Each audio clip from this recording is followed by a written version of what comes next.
Hello. So let's talk about part 3 of Oathbringer. Now, this, just like last time, I will be dividing this into two videos. One talking about sort of character arcs and what's going on with the characters, and then a second talking about larger plot stuff and some theories about the future and so forth. Uh, I find that, at least for right now, that is a model that works well for me for Stormlight Archive. Um, we'll see if that evolves as things go as time goes on. I'm not like married to the idea. It's entirely possible. Like if the next section is shorter or I have less to say about it, I'll gladly make it a single video. But as long as it feels like a section deserves two separate videos, that's what I'll do. So let's talk about characters. I'm gonna start with Kaladin because that's the place where the least stuff happens here.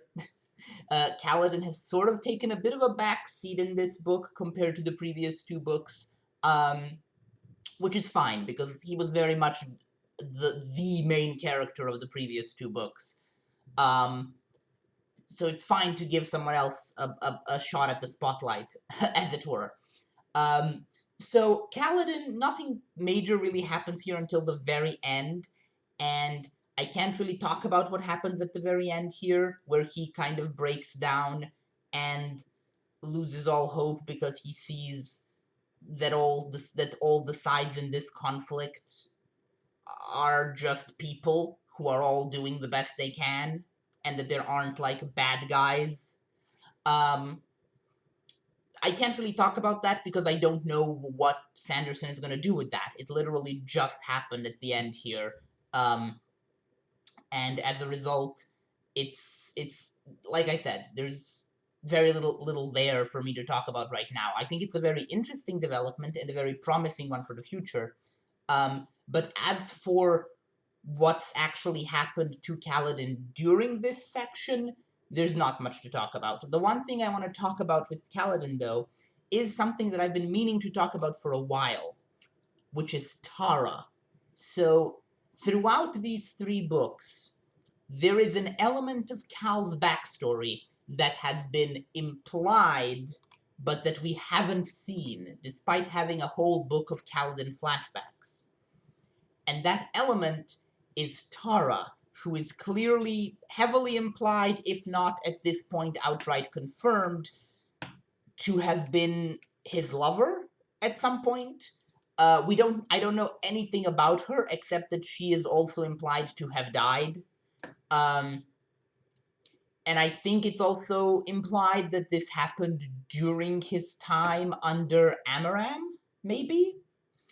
Um, so I just wanted to take a moment to acknowledge that I've noticed that. I've noticed the constant mentions of Tara, and the complete lack of actual information on Tara. Uh, and I'm eagerly awaiting seeing more of that. The other thing I want to talk about in regards to Kaladin is my uh my polyamorous shipping manifesto that I have with Kaladin, Adolin, and Shallan. So I know that the chances of Sanderson giving me an actual three-way romance here are very slim. I highly doubt that there will ever be anything between Kaladin and Adolin in the actual books. However, I just want it on the record that there is a ridiculous amount here to build that assumption on. Like, so, Kaladin watching Adolin and Shallan flirting. Yes, it was uncomfortable to watch the two of them. Kaladin liked them both, just not together. And there's also the fact that, like, during a single chapter, Shallan will, like, sort of playfully insult Kaladin, and he will interpret that as, like, a kind of flirting, and it's clear that from her perspective it's a kind of flirting. And then later in the same chapter, Adolin will do the same thing. And Kaladin actually responds better when Adolin does it. Like, I'm just saying. There's a lot there.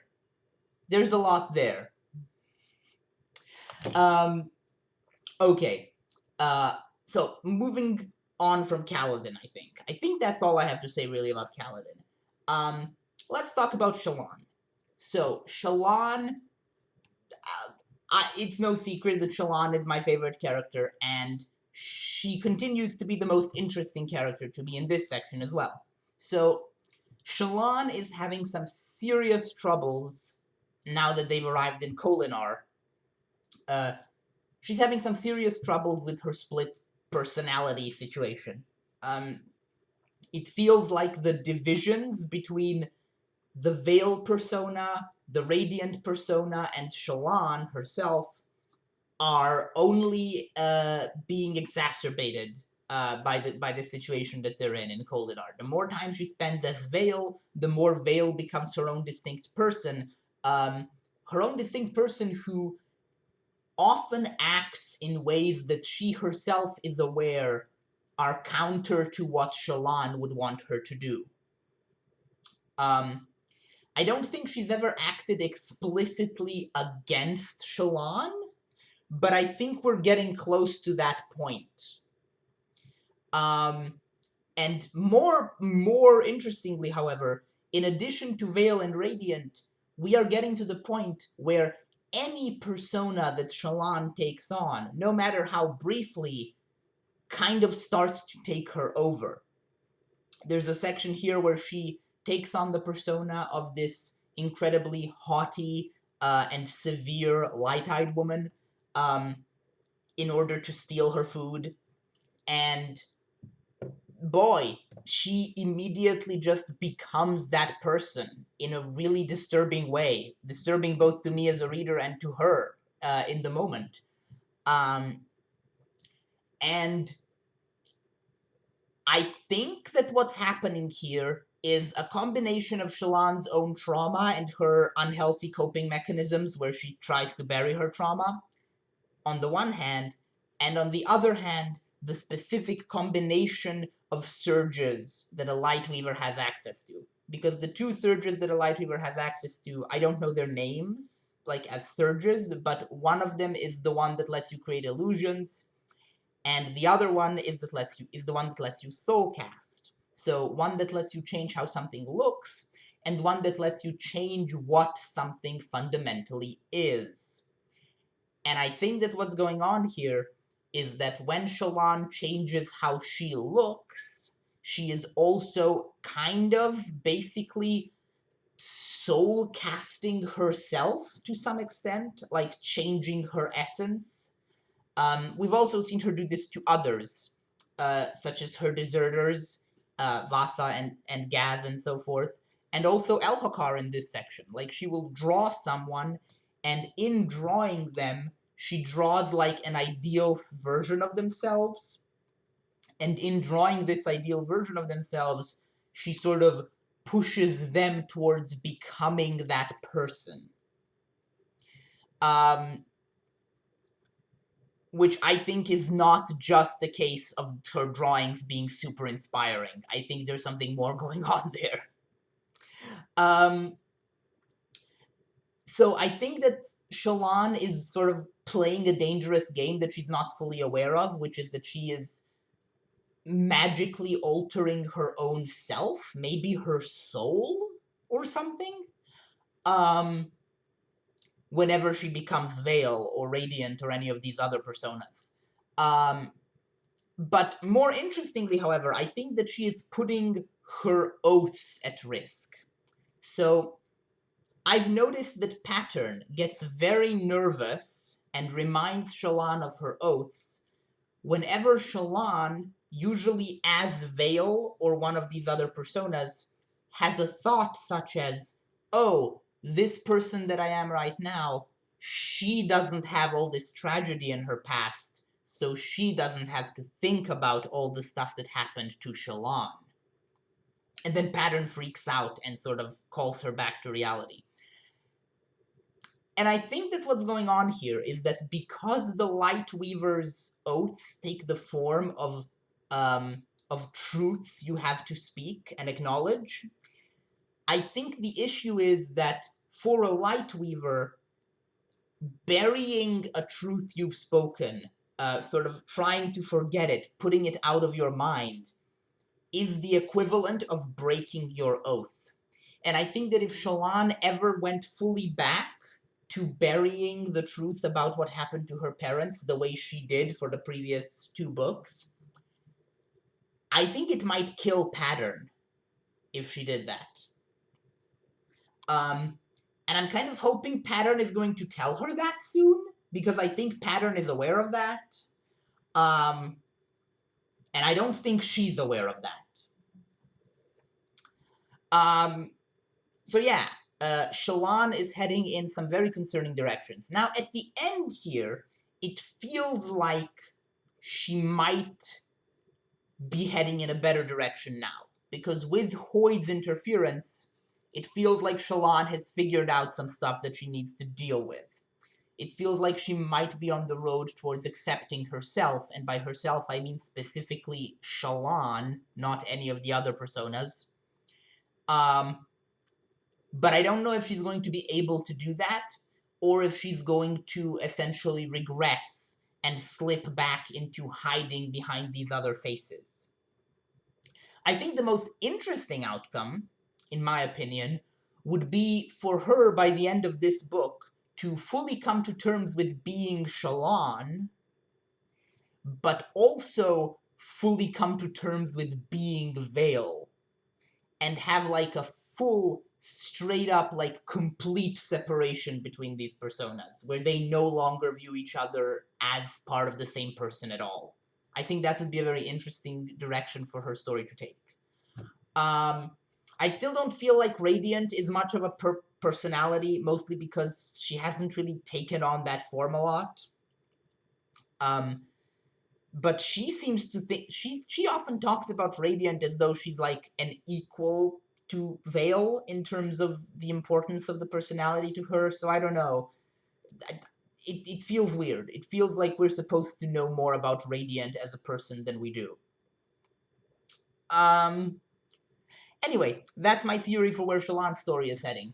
I also like the fact that she, in this section, learns an important lesson, which is that she is still acting from a position of pretty significant privilege, and just because her Veil persona has this sort of down-to-earth, working-class kind of deal going on, doesn't mean that she actually knows what it's like to live as a Dark Eyes in this culture.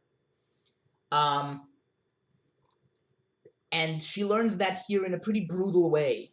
She gets a child killed because she assumes she knows what it's like to be poor in this society, and she definitely doesn't. We also get the flip side of that with Kaladin, by the way, with him basically interacting with lower ranked Light Eyes and realizing that like there's not that much of a difference between high-ranked Dark Eyes and low-ranked Light Eyes. Like, there's a much bigger difference between low-ranked Light Eyes and high-ranked Light Eyes. Essentially he's learning the difference between, like, the actual ruling class and, like, people who are just kind of getting by in the middle class. Which is interesting. I wonder if we're going to go somewhere interesting with that. I'm purposefully not talking about Azure, by the way, because I want to talk about Azure in the second video, because I don't have much to say about Azure as a character, but I have a lot to say about the implications of Azure and her place in the plot. So don't worry.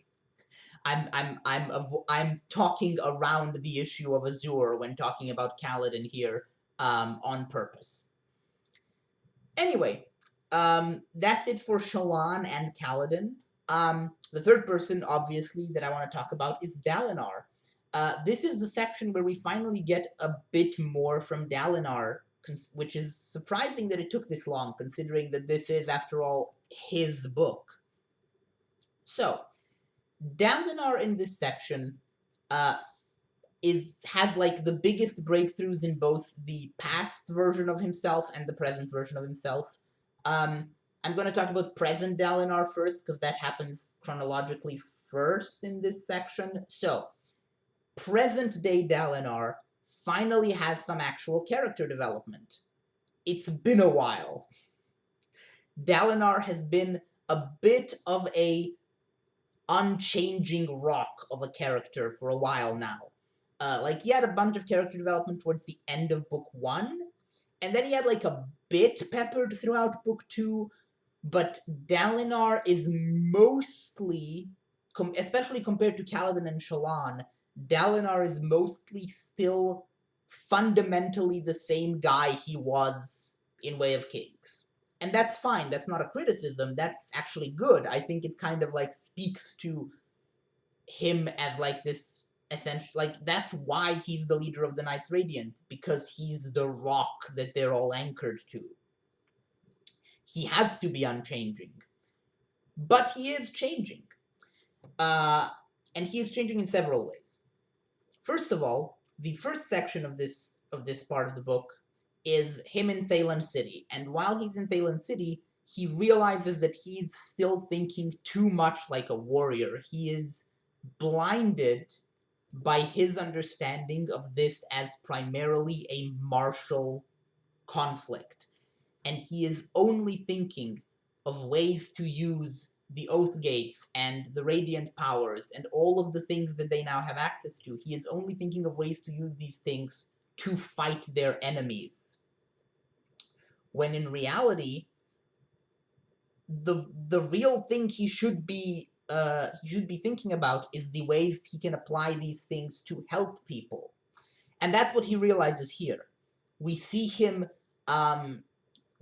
realizing that Renarin can be used to heal people and that his own powers can be used to rebuild things. And he does use them that way. I really enjoyed that, and I also really enjoyed his duel with Queen Fen's son, where he lets himself be basically killed to prove a point. I want to talk about Shallan being almost killed, actually. I'll get back to that.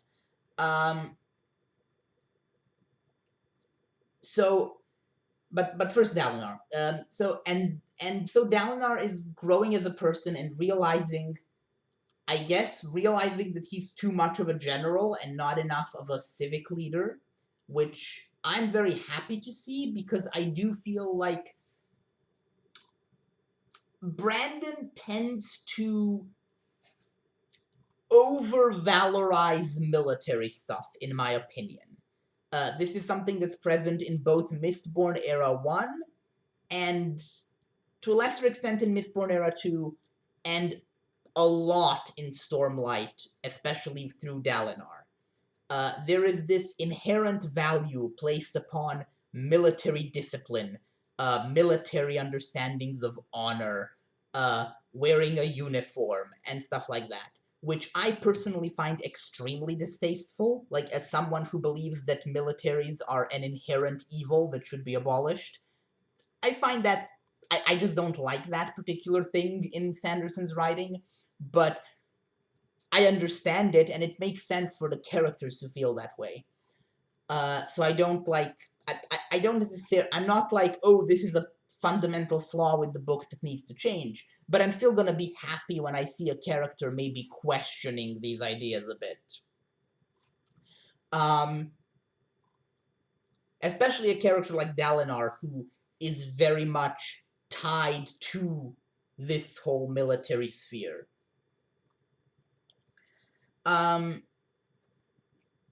Anyway, that's what happens to Dalinar in the present. However, what happens next is that he gets his memories of Evie's death back. And before I carry on into what actually happened in the memories, I just want to say, I think that somehow his memories are coming back because of something Teravangian is doing. And I don't have a concrete theory as to how this is happening or what exactly is happening, but I do have a clear idea of the motive. So Teravangian wants to essentially destroy Dalinar, or discredit him or whatever, in a way that will let Teravangian himself take over leadership of the alliance that Dalinar is building. And I feel like sending these visions and undermining Dalinar's self-confidence and belief in himself as a good person or as a good leader is a pretty good way to do this. And at the same time, while Dalinar's own ideas of himself are being undermined by his memories, Teravangian is constantly presenting himself as this, like, leader who is willing to do what must be done to Dalinar. And I think that Teravangian is hoping that Dalinar will just give him control. And I can see Dalinar doing that. Because Dalinar has kind of been questioning the fact that he's kind of just been taking over leadership positions left and right. Like he essentially stole the kingdom from Elhokar for a while there. And yeah, I think Dalinar is quite likely to do something very stupid, which is give command of Urithiru to Teravangian, which would be a disaster. But I think it would make for the most interesting story. And I think it also makes sense for Dalinar as a character to do it. So that's my prediction. My prediction is that at the end of this book, Dalinar might pass on leadership of Urithiru to Teravangian. And things are going to get very bad once that happens. Anyway, on to the actual backstory of Dalinar that's unlocked here. So Dalinar was a monster. He is a war criminal. He committed horrific acts. He essentially committed a genocide on an entire city. It is it called a genocide? I mean, he wasn't doing it for ethnic reasons. He just killed everyone who's like an inhabitant of a specific city just because they lived there. Semantics. It's a war crime. It's a horrific act that's completely morally unjustifiable. And in the process, he also killed his wife because his wife was a better person than him and was therefore trying to prevent this massacre. And as a result, he killed her. Not on purpose, but kind of on purpose. Like, he didn't mean to kill her, but he did mean to kill everyone in the city, and she happened to be one of them. So, yeah, that's really bad. And it also sheds a new light on Dalinar's relationship with Sadeas in Book 1. So Dalinar always had this hope that Sadeas deep down was an honorable man, and that he just had to unlock the honor within Sadeas. And at the time, I was like, why would you think that? What possible basis could you have for thinking that about Sadeas? And now I get it. Dalinar had to think that there was honor in Sadeas, and that someone as awful as Sadeas, who treated people as horribly as Sadeas did, could be redeemed. Because if Sadeas couldn't be redeemed, then neither can Dalinar. Now, of course, Dalinar didn't consciously know this at the time, because he had erased his memories of Rathalas and the Rift.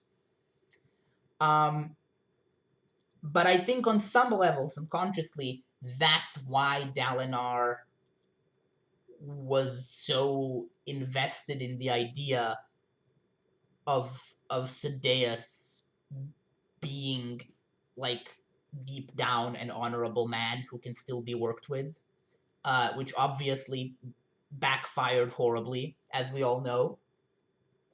Although with ultimately good results, I guess. So don't look a gift Kaladin in the mouth, I guess. Anyway, Yeah, I think that's what's going on there. Um, I do want to say major props to Sanderson for being willing to truly make Dalinar an actual monster in his backstory, like not misunderstood or anything. Like no, he's actually just like he did something truly horrific. There were no punches pulled here. Um,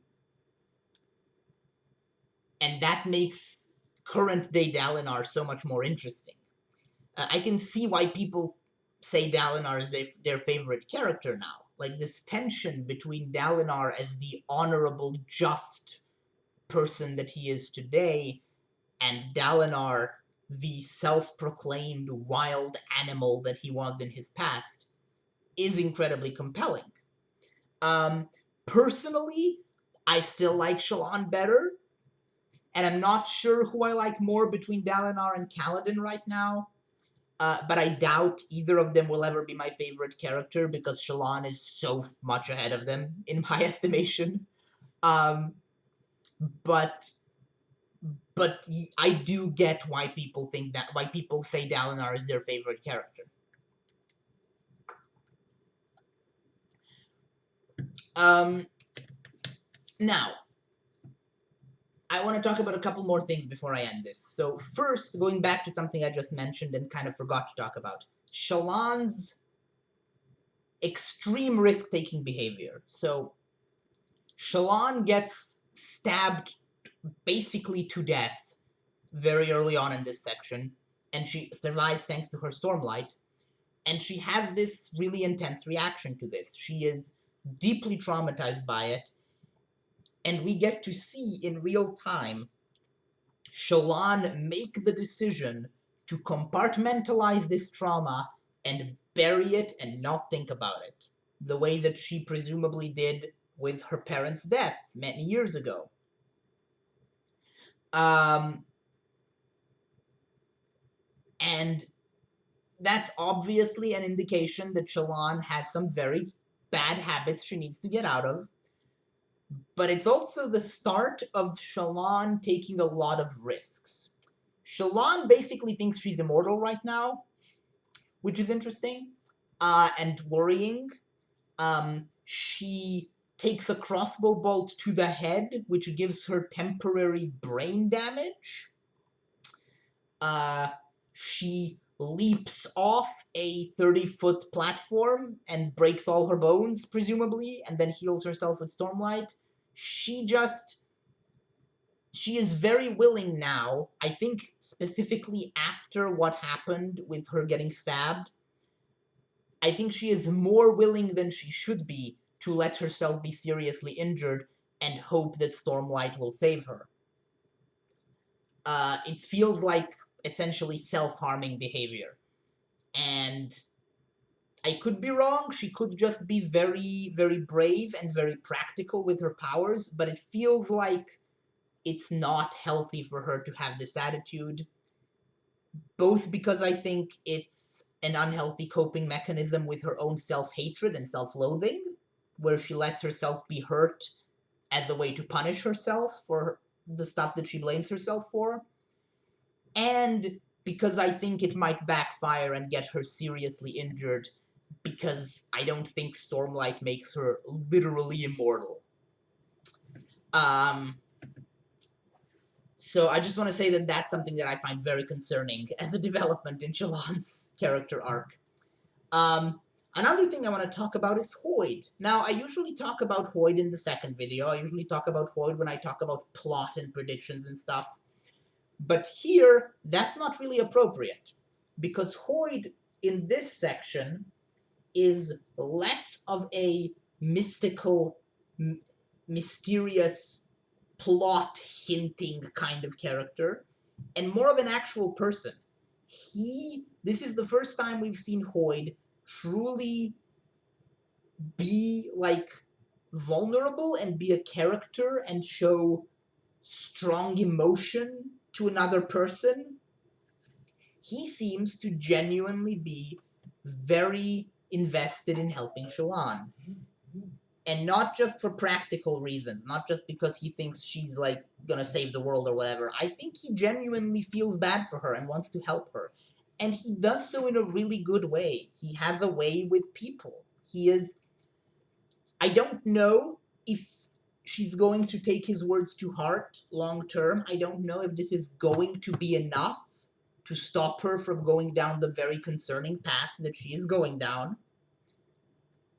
But I think that what he said was genuinely maybe the best thing anyone could have said to her in these situations. The way he told her the story, the way he emphasized that it's not her fault, that she isn't to blame, that she shouldn't hate herself, that she's not corrupted or bad or anything or broken, that it's okay to make mistakes sometimes. Um, it was a shockingly sweet moment from a character that I'm used to being very blasé and cold towards people. Like, even towards Kaladin, who he showed some warmth towards, he was still mostly just a snarky asshole. Like, even at Kaladin's lowest points. Whereas with Shallan, he really opens up to her, I think. And I wonder why that is. And I have a theory. My theory, so the Ars Arcanum at the end, I believe, of Way of Kings, I want to say, or maybe Words of Radiance. So Chris's Ars Arcanum, in whichever book that was, talks about how light weaving is very similar to the Yolish variant. So light weaving in particular is a power that exists on Yolin, which is Hoid's home world. And I'm thinking either Hoid himself is a light weaver, a Yolish variety of light weaver, which would explain how he does all his cool things with smoke and music and powders or whatever it was he did in Warbreaker. Or someone very close to him, maybe his master, whose name he stole, was a light weaver. And I think that is maybe why Hoid is so attached to Shallan as a character, because Shallan is a light weaver. That's my working theory anyway. We'll see if that ends up being true. But he's definitely more attached to her than to others, in part because he's just willing to straight up tell her everything about himself. He just tells her who he is. He's letting her in on some pretty big secrets here, which I will talk about in the next video. And the last character thing I think I want to talk about here is Elhokar. So Elhokar dies at the end here, which is unfortunate because but also predictable. Like, I predicted that Elhokar would die during the mission to Kholinar at the start of this book. Like, as soon as he suggested it, I was like, oh yeah, he's not coming back from that. Because he was so clearly talking about how he's not the right person for the job, but he has to do it anyway, and like he needs Kaladin there to pick up the slack if he fails and so forth. And to his credit, he didn't fail. What happens in the end is in no way Elhokar's fault. The fact that his wife is apparently some kind of nightmarish, unmade person now is not something he could have predicted. Moash showing up and killing him is definitely not something he could have predicted. So, yeah, I'm confident in saying that Elhokar did not screw up in this book, which is a nice change. And apparently the universe agrees, because he was just about to become a Knight Radiant when he died. Specifically a Lightweaver, I think, because he's been seeing cryptics in mirrors since book 1. So clearly he was heading towards being specifically a Lightweaver, which is interesting. But nothing will ever come of it now, I guess, because he's dead.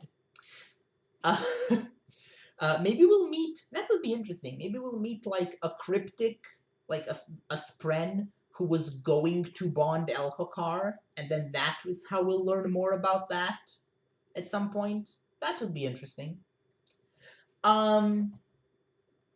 Anyway, I don't really have much more to say about Elkokar except I never really liked him. I do still think that Moash is justified in wanting him dead.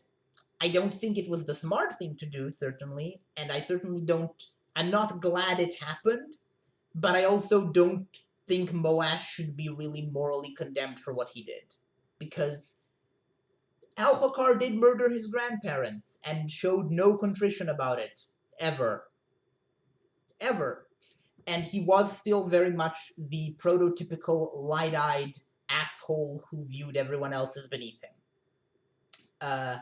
So I'm not sad he's dead, even though it's very bad that he's dead. um, I wonder if this means that Dalinar will be king now, or that Yasna will inherit. Maybe it would be interesting for Alethkar to have a queen. I think. Um, anyway, that's enough prattling on about this character stuff. Uh, Next time, I'm going to talk about everything else. I'm going to talk about some plot implications going on here. I'm going to talk about the Unmade. I'm going to talk about Azure, who I have some pretty out there theories about. That, if I'm wrong, will make me seem insane, because I'm very confident about them, but I don't have a ton of evidence for them. I'm also going to talk about Zahel, a character who does not appear in this section at all, but you'll see why I'll talk about him. I'm going to talk about what happens at the end here, with everyone getting transported to Shadismar.